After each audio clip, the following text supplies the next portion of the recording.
Hello violin students, in this video I'll be sharing 5 things I wish I knew when I started playing the violin, and if I knew them they would have saved me quite some time and pain and frustration, so I hope to save you from it. And the first thing is to have a learning mindset versus a fixed mindset. I spent so much time, even when I was very young. I started having music lessons at the age of 7, and on my 8th birthday I got my first violin lesson, and quickly I started playing in orchestras. By the way, if you hear some noises, it's baby Tristan who is here, and who was okay with me shooting a video as long as he could watch. So I was a child, and still when I went to an orchestra I compared myself to much older children who played better, and then I felt like I was behind, or I lacked talent, or I didn't practice enough, or whatever. So if you compare yourself, there will always be someone better than you in whatever area, and certainly here on YouTube you see all those videos of prodigies who just left the womb and already play all 24 Paganini caprices perfectly.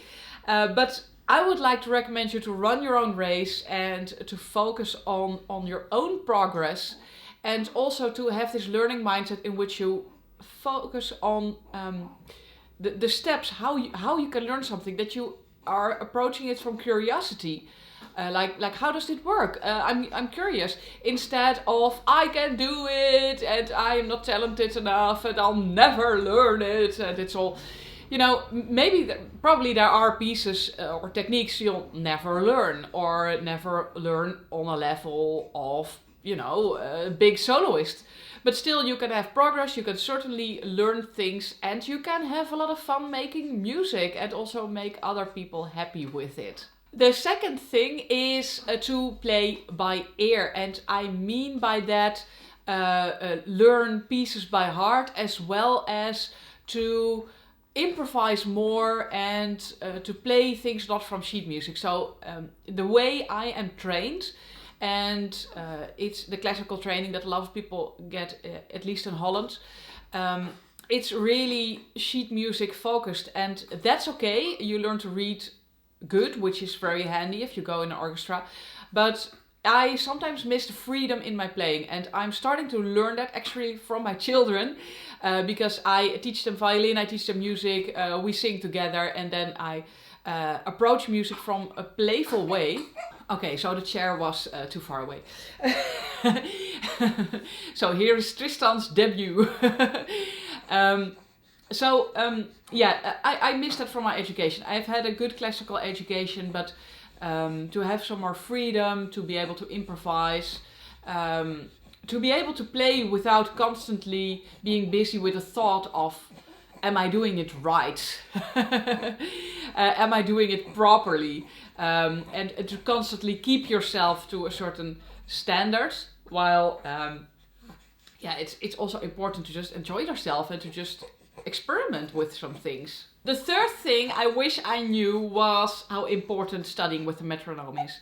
And if you start practicing with the metronome too late, if you're playing for a few years, then it seems to come from the outside of you, and it's really hard to internalize the rhythm of the metronome, and then metronome can kind of get in the way with you, can even confuse you. I wish I started practicing with a metronome earlier, and I recommend even beginners to practice with a metronome, because then it is really helpful to you. The fourth thing I wish I knew when I started playing the violin is that you should only accept a teacher that is really good for you, and they can give you some tough love. But I've had some instances that I felt really insecure, and that I thought that it was me, while a teacher just wasn't really doing his job. One instance was when I was a child and there was an orchestra I really wanted to play in, and I did 2 or 3 auditions before I got in, and after the second audition that I failed because I got in after the third one, I was leaving with my parents and we were walking to our car in the parking lot, and then suddenly the conductor came running after us, and he said to my parents, "You need to get her a better teacher." Because in my playing in the audition, they saw things that I failed on that a teacher didn't correct for me, or maybe they asked me later. And they saw that I would be able to do that.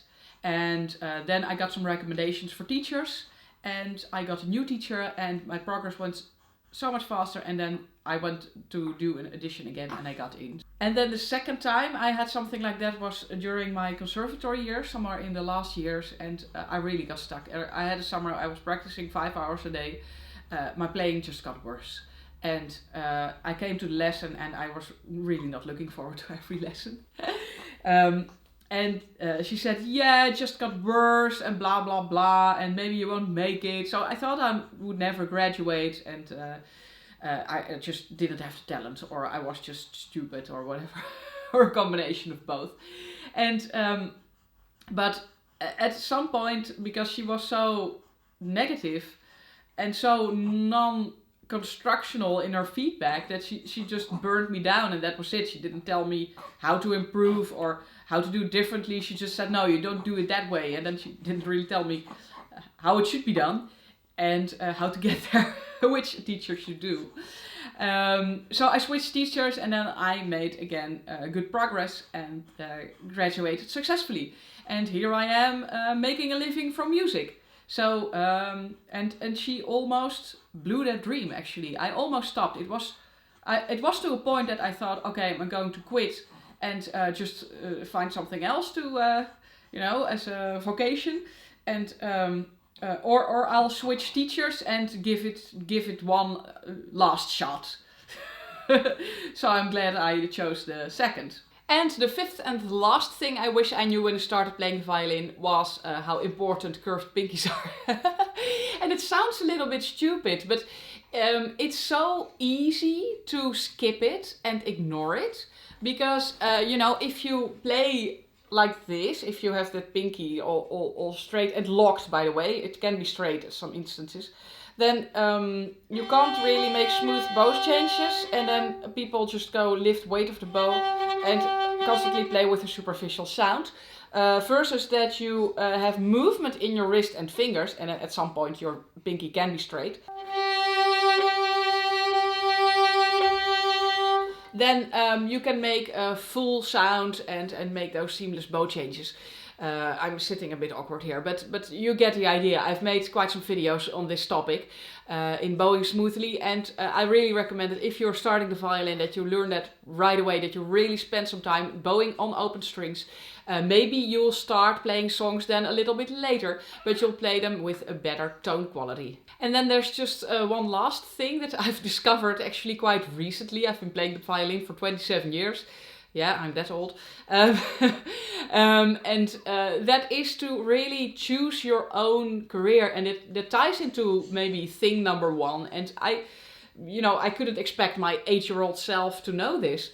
But I have been sticking around with orchestra jobs, with teaching positions that I didn't really like, just because a real violinist wouldn't say no to that or something. And now I'm 100% in my online violin education business. And I can pour all my creativity into it. It's never dull or boring, like sometimes orchestra rehearsals can be.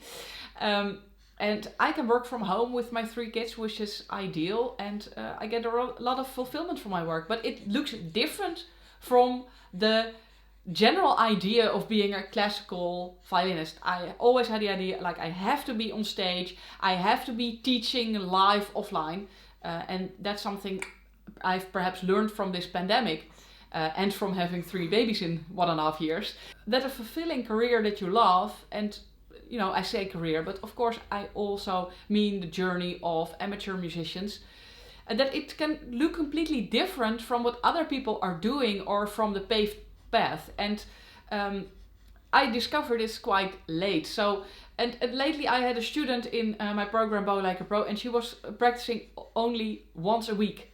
And first the thoughts went through my head like this is impossible. You can't get the results this way. But then I thought, okay, but maybe this person just likes to practice violin once a week. And if you accept that you will have a slower progress than someone who practices daily, then it's okay. It's her journey, it's her choice. It's the way she wants to approach the violin, and maybe she doesn't feel like it on the other days. Or she doesn't have time for it, and once a week is better than just not doing it at all. So I really had to shift my mind, like, okay, Zlata, you are doing it your way, and you are not telling anyone, or yourself mainly, what is it to be a real violinist, whatever that is. So this is okay, and she was getting progress, and so that's fine. And also for you, if you don't want to play in orchestra, that's okay. If you don't want to play certain pieces and etudes or whatever, or if you don't want to play scales, that's fine. Choose your own path, but also accept the consequence of that you'll go less fast. So those were the 5 things I wish I knew when I started playing the violin. And maybe there are things you wish you knew when you started playing the violin. And please leave them in the comments below, because I'd love to read them, and they can also be useful to other people. Of course, if you aren't subscribed to my channel yet, what? I'm publishing 3 violin tutorials a week at the moment, so I think subscribing and turning on notifications is really worth it. Hope to see you in the next lesson. Bye!